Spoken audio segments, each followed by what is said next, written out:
Hi and welcome to Apple Cottage. This is Sandy. Sometimes a negative can get turned into a positive, especially if you're a gardener.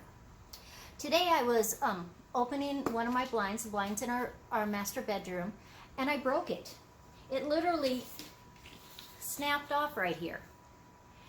Now I really can't complain. These blinds are probably 10 or 15 years old. They've served us well. So what I did is I took the top part off that was broken. I cut that off, the strings, and I cut the bottom part off. Now this bottom part is very sturdy and I can probably use it to stake something in my garden, so I'm going to keep that. The top part I'm going to throw away because that's broken. But what you're left with are all these blinds. Now most people would just throw this away. But not me. I won't throw it away because you can cut the strings and you're left with all these individual blinds. Now, as a gardener, we're always looking for things for labels.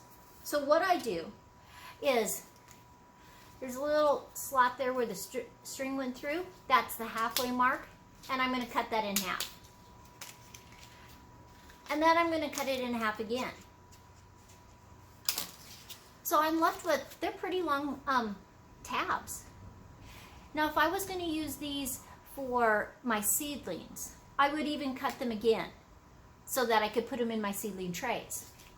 But I have quite a few of those because different times through your life, your blinds break, and if you save them, I just have some crocks and I cut them and I slide them standing up, and when I need them, I have them available.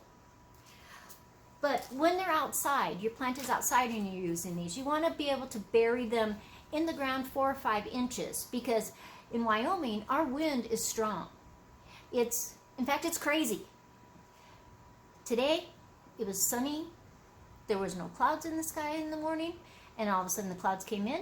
I had to run to Walmart because I broke my blind. I had to buy a new one, and by the time I got out of Walmart 15 minutes later, we were having a blizzard because we live in Wyoming and our weather is crazy. Anyway, back to these. Now, the wonderful thing about these is they're flexible, but they're very sturdy, really, you know? And they'll last me a long time in the garden. So what I do is I use a marker. It's called Artline Garden Marker. You buy them on Amazon. I put this there, but I'm not really sure it'll focus for you. But I'll put a link below. And it's very much more economical if you buy a whole box of them.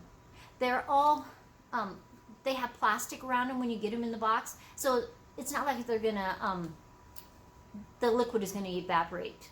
It's all sealed up in there. And I'll share the link because it's a really good deal if you buy a whole box of them. So anyway, the nice thing about these markers is it doesn't matter the weather.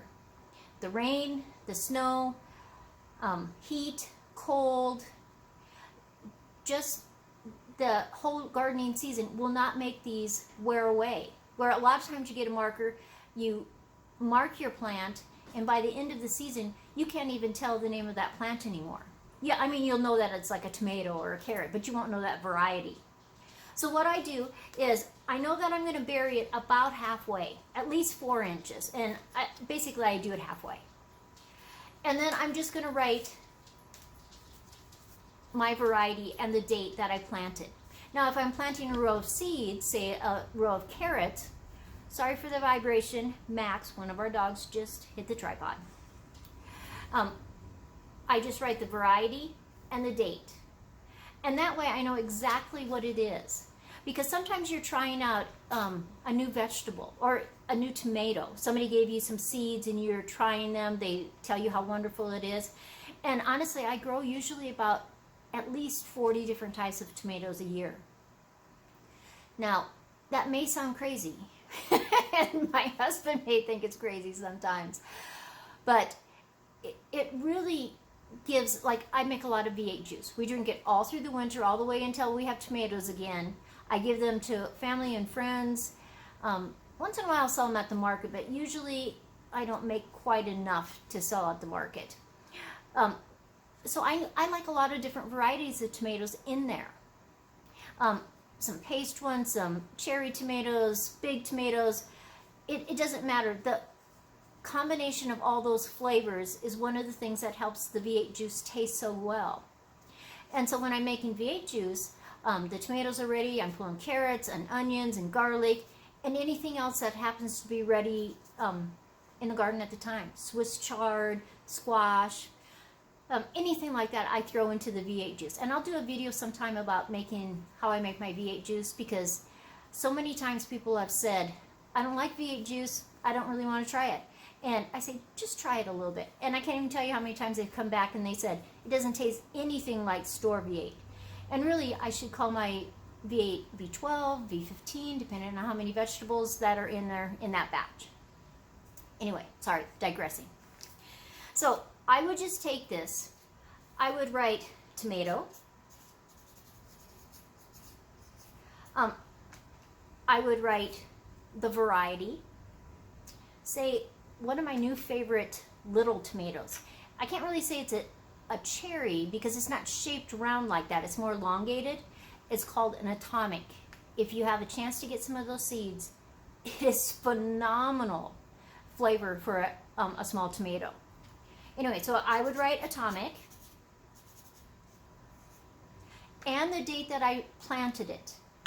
So say I planted it May 30th. It would say tomatoes, atomic, and the date. And then that would get put in right next to that tomato. Now, if it's a live plant, I don't put the date when I started the seed.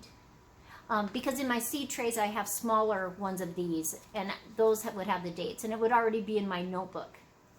But this is just an added thing.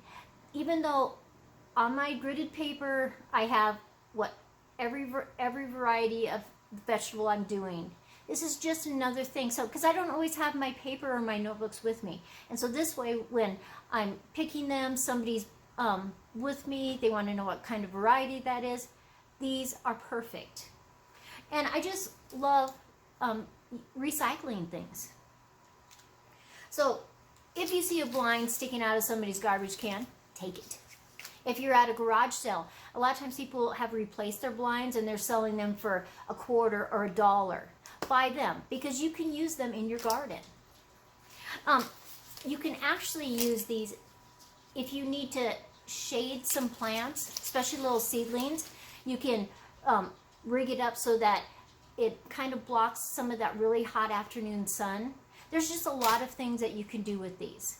And so sometimes a negative can turn into a positive. So this is Sandy at Apple Cottage.